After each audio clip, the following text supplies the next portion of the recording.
Si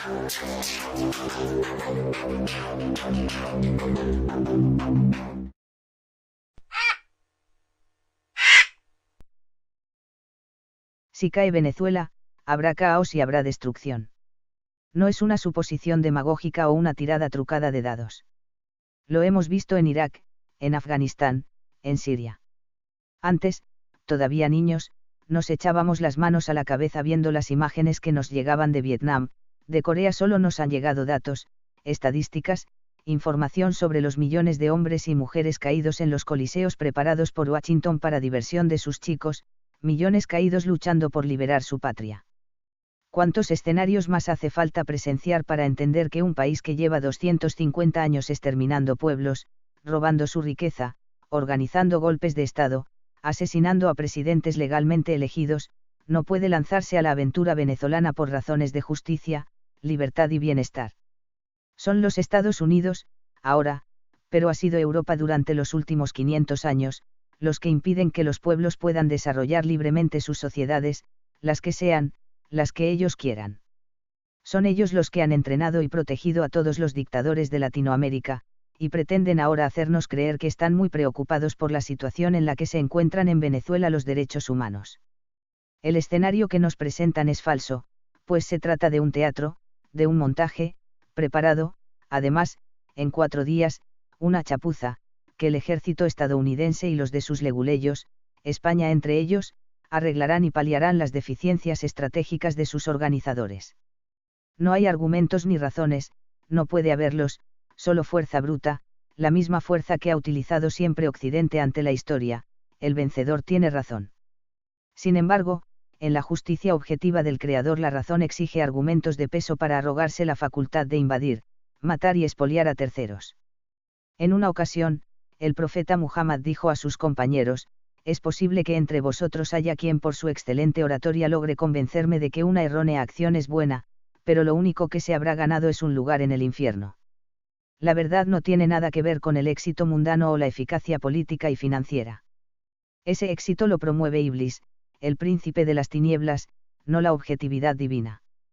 Por eso hay mártires, los héroes de la fe, porque a veces hay que morir luchando por defender esa objetividad, la verdadera justicia y la verdadera libertad.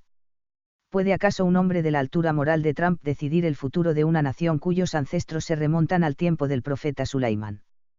¿Puede alguien que tiene que pagar a putas y a actrices porno para satisfacer su lujuria y su impotencia, a pesar de que tiene una esposa e hijos, decidir el futuro de países que cada día, 5 veces, adoran al Creador? Maldito sea un hombre así y malditos sean sus leguleyos. Todavía los hay peores, ahí están los Boulton, los Pompeo, las Alpen, los Rey, las May, los Williamson, maquinando de día y de noche, tejiendo poderosas redes de araña en las que atrapar a los indefensos voladores que cruzan los espacios aéreos, sin fronteras, sin carteles de prohibido el paso. Malditos arácnidos. ¿Qué sentido tiene votar en España si la política, toda la política, se hace en Washington? Si cada día nos arrebatan un poco más de la ya escasa dignidad que nos queda. Si cae Venezuela, caerá el honor de Rusia y China. No habrá argumentos tras los que puedan escudarse, tras los que puedan ocultar su incompetencia o su cobardía. Es tiempo de actuar, es tiempo de mostrar al mundo no occidental que la ley tiene ahora otros ejecutores. Es tiempo de mover sus portaaviones, de dirigir sus misiles hacia todas las bases navales de Occidente, tiempo de lanzar su infantería y su caballería. Es tiempo de abandonar todas esas retóricas lastimeras, todo ese lenguaje de revista de peluquería.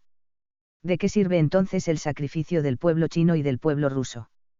¿Para qué se destina una buena parte de sus impuestos a la fabricación de un potente armamento?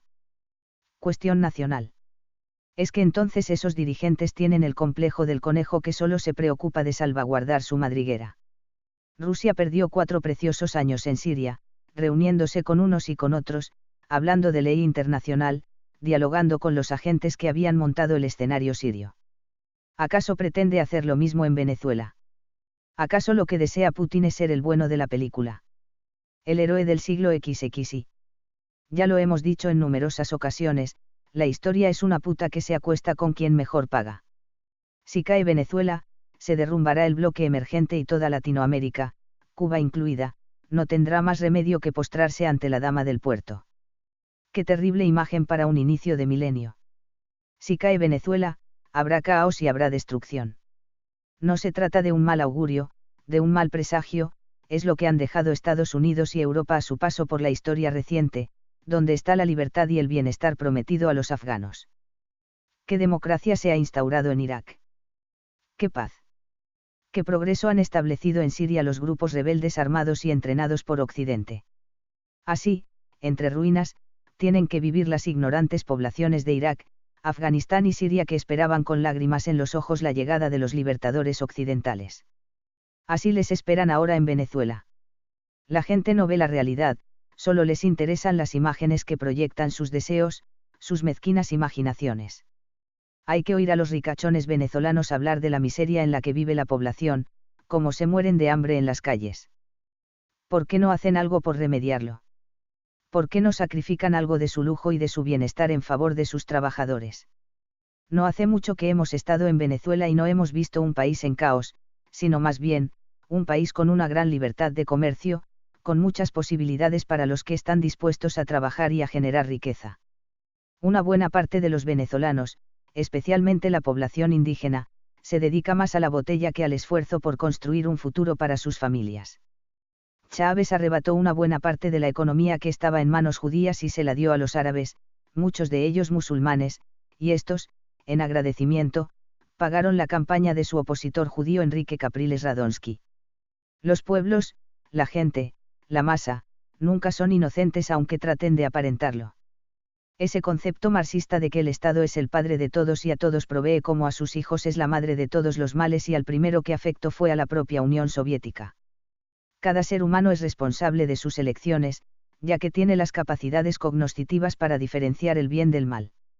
Hay una pobreza inevitable, y que es mínima en todas las sociedades, que debe subsanarse con ayudas de la comunidad y del gobierno, pero la otra pobreza, la fabricada, es resultado de la propia indigencia de la gente y, en la mayoría de los casos, de las políticas impuestas por terceros, en el caso de Latinoamérica, los gobiernos opresores, que han circulado por todo el continente, fueron educados, protegidos y entrenados por los Estados Unidos. Tomaban su riqueza y dejaban una parte para la clase política y militar que defendía los intereses de las multinacionales occidentales. En el libro de Galeano Las venas abiertas de América Latina hay suficiente información al respecto. Estados Unidos está incrementando su presencia militar en Siria a pesar de haber anunciado su inminente retirada del país. ¿Qué piensa hacer Rusia? Quejarse ante el Consejo de Seguridad de las Naciones Unidas. Quizás piensa pedir justicia a algún tribunal internacional. Estados Unidos está mandando tropas y blindados a sus bases en Siria y contra eso no sirven los diálogos ni las propuestas ni los acuerdos. Estados Unidos, Occidente, no tiene moral, no tiene religión y desecha, a través de sus organizaciones ateas como la NASA y sus principales universidades, cualquier concepto de existencia y de juicio más allá de la muerte. Sobre esta base, ¿qué valor puede tener la sinceridad o el honor? Lo único que cuenta es la ganancia aquí y ahora. Si cae Venezuela, si cae Siria o Corea del Norte, habrá caos y habrá destrucción. Más que nadie espere que las masas occidentales entiendan de lo que estamos hablando, son masas conejos. Sus vidas discurren entre el trabajo, el supermercado y la casa hipotecada. Ese es su mundo y ese es el mundo, todo está en orden. Saben que hay guerras aquí y allá, han enviado a sus muchachos a luchar, negros e hispanos, no son, pues, sus muchachos. No son tiempos de buscar la gloria histórica. Los cruzados masacraron a la población de Jerusalén, mataron indiscriminadamente a judíos, musulmanes y a sus propios hermanos cristianos. 2 siglos más tarde, Salah ad-Din, Saladino, reconquistó la ciudad santa sin derramar una sola gota de sangre. En eso lo que estudian los niños de Occidente. Sus profesores les presentan a este personaje histórico como modelo de jefe y gobernante en contraposición a los bárbaros europeos. Por supuesto que no. Lo que aprenden los jóvenes occidentales es que los católicos europeos lucharon heroicamente en aquellas tierras para defender a los peregrinos cristianos que eran torturados y asesinados por las hordas musulmanas. Esa es la historia. Rusia y China deben entender un principio inevitable e irreversible: todo lo que deis a Occidente es lo que ellos han ganado y lo que vosotros habéis perdido, y la nueva situación creada es exactamente igual a la que había al principio de las negociaciones. Dejad que la historia hable de vosotros según se le antoje, pues si cae Venezuela, el caos y la destrucción se apoderarán de la tierra entera.